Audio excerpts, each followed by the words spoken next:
அமலாக்கத்துறை சோதனைக்கு அஞ்சி முதலமைச்சர் மு.க.ஸ்டாலின் நிதி ஆயோக் கூட்டத்தில் கலந்து கொண்டுள்ளாரோ என்ற சந்தேகம் எழுவதாக நாம் தமிழர் கட்சியின் ஒருங்கிணைப்பாளர் சீமான் கேள்வி எழுப்பியுள்ளார். 3 நிதி ஆயோக் அந்த கூட்டத்தை நிராகரிச்சு நீங்க இப்ப இந்த நிதி ஆயோக் கூட்டத்துக்கு ஏன் போறீங்கிற கேள்வி எல்லாருக்கும் எழுது. அதுக்கு விளக்கம் சொல்லியிருக்கணும். இந்த வாட்டி ஏன் போறீங்க அப்படின்னு.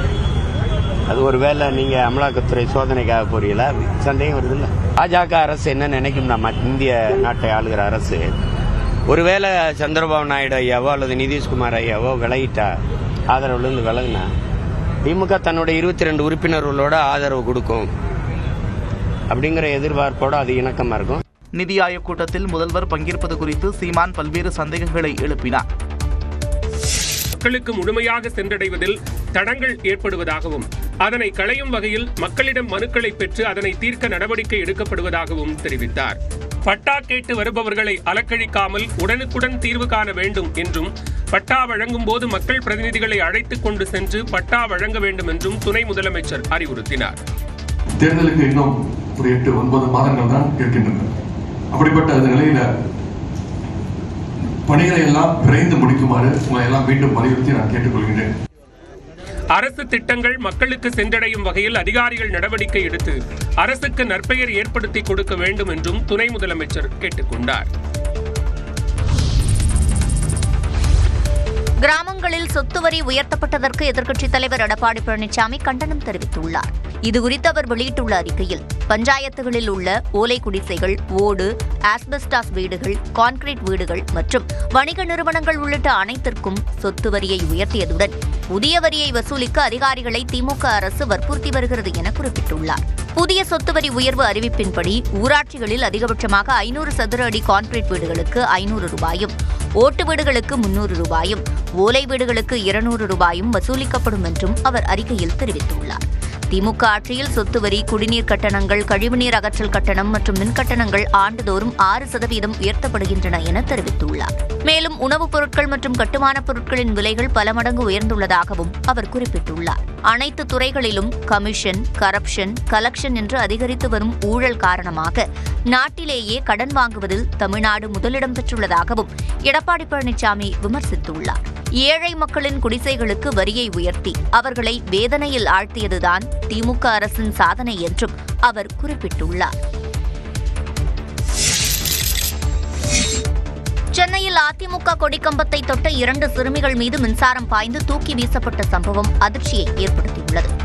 வியாசர்பாடி சத்தியமூர்த்தி நகரைச் சேர்ந்த அதிமுக உறுப்பினர் விஜயின் தாயாரின் 11ஆம் ஆண்டு நினைவேந்தல் நிகழ்ச்சி வெள்ளிக்கிழமை நடைபெற்றது. இதில் விஜயின் உறவினர்கள் மட்டுமின்றி அதிமுகவினர் திரளானோர் பங்கேற்றனர்.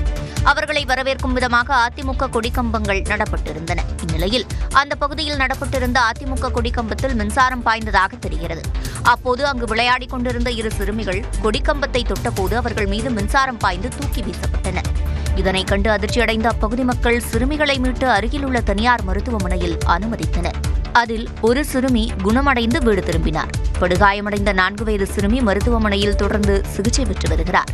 இந்த சம்பவம் தொடர்பாக MKB நகர் காவல்துறையினர் விசாரணை மேற்கொண்டு வருகின்றனர்.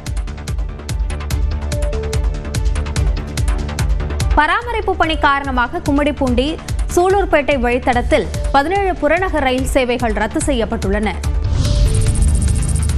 தண்டவாள பராமரிப்பு பணி காரணமாக கும்மிடிப்பூண்டி சூலூர்பேட்டை வழித்தடத்தில் 17 புறநகர் ரயில்கள் இன்றும் நாளை மறுநாளும் ரத்து செய்யப்பட்டுள்ளன. பொன்னேரி கவரப்பேட்டை இடையே இன்று மற்றும் நாளை மறுநாள் பிற்பகல் 1:20 மணி முதல் மாலை 5:20 மணி வரை தண்டவாள பராமரிப்பு பணிகள் நடைபெற உள்ளன. இதனையொட்டி அந்த வழியாக காலை 5:40 மணி முதல் மாலை 4:30 மணி வரை புறநகர் ரயில்கள் ரத்து செய்யப்படுவதாக அறிவிக்கப்பட்டுள்ளது.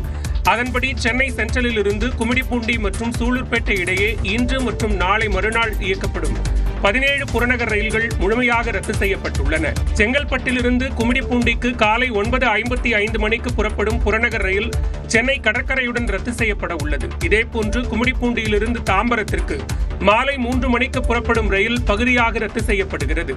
பயணிகள் வசதிக்காக சென்னை சென்ட்ரலில் இருந்து பொன்னேரி, மீஞ்சூர், எண்ணூர் இடையே 10 சிறப்பு ரயில்கள் இயக்கப்படும் என்றும் தெற்கு ரயில்வே தெரிவித்துள்ளது.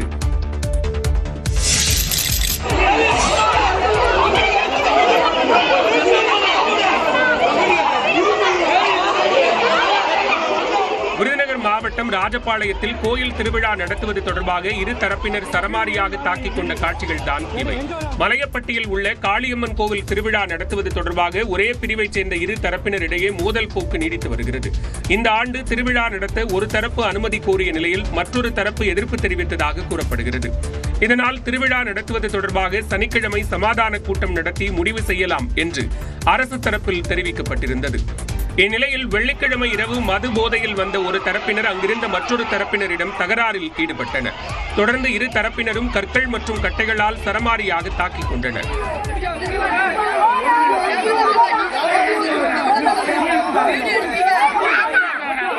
அங்கிருந்த மின் விளக்குகள் உடைக்கப்பட்ட நிலையில் சிலருக்கு காயம் ஏற்பட்டு அரசு மருத்துவமனையில் அனுமதிக்கப்பட்டனர். தகவல் அறிந்து வந்த காவல்துறையினர் இந்த சம்பவம் குறித்து விசாரணை நடத்தி வருகின்றனர். திருப்பூர் மாவட்டம் அவிநாசியில் சேதமடைந்த ராட்சத குடிநீர் குழாய்களை சீரமைக்கும் பணி வேகமாக நடைபெற்று வருகிறது.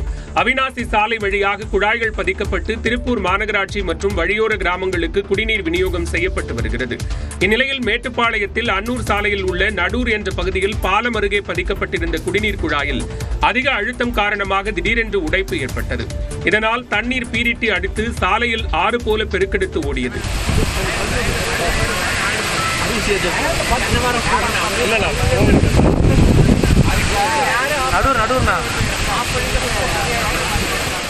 திருப்பூர் மாநகராட்சி குடிநீர் திட்ட அதிகாரிகள் உடனடியாக அங்கு வந்து தண்ணீர் வெளியேறுவதை நிறுத்தினர்.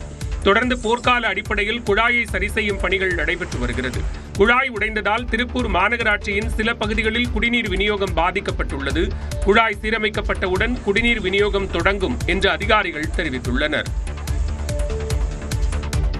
கொடைக்கானலில் கண்ணை கவரும் மலர் கண்காட்சி தொடங்கியுள்ளது. சுற்றுலா பயணிகள் எதிர்பார்த்திருந்த கொடைக்கானல் மலர் கண்காட்சி தொடங்கியது. திண்டுக்கல் மாவட்டம் கொடைக்கானலில் கோடை சீசன் தொடங்கி சுற்றுலா பயணிகள் குவிந்து வருகின்றனர். சுற்றுலா பயணிகளை கவரும் வகையில் ஆண்டுதோறும் கொடைக்கானலில் மலர் கண்காட்சி நடத்தப்பட்டு வருகிறது. அந்த வகையில் நடப்பாண்டு 62வது மலர் கண்காட்சி நகரின் மையப்பகுதியில் அமைந்துள்ள பிரையன் பூங்காவில் தொடங்கியது.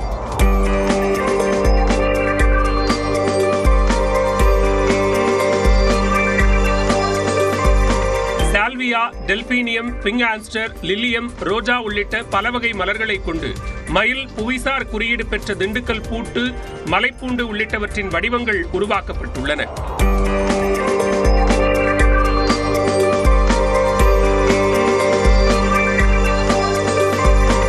குறிப்பாக மலைப்பூண்டு வடிவில் உருவாக்கப்பட்டுள்ள நுழைவு வாயில் அனைவரையும் கவர்ந்தது.